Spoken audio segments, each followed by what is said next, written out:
各位投資者，緊急消息 ，NVIDIA CEO 黃仁勳突訪上海，引起全球關注。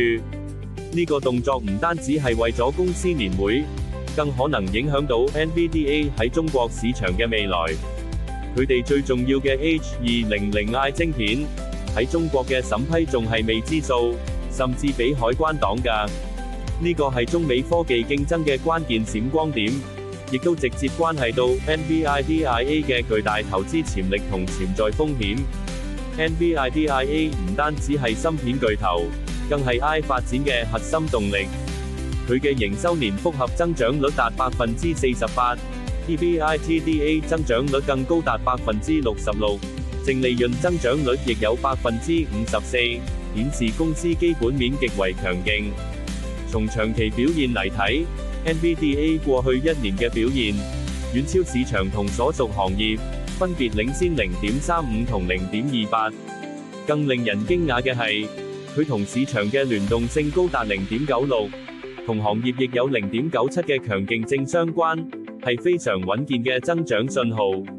更有趣嘅係 ，Google 上 GPU 關鍵字嘅搜索量持續穩健增長。呢個趨勢同 NVDA 股價呈現強烈正相關，高達0.88。歷史數據顯示，搜索熱度嘅提升，往往會領先於股價變化，預示住潛在嘅買入機會。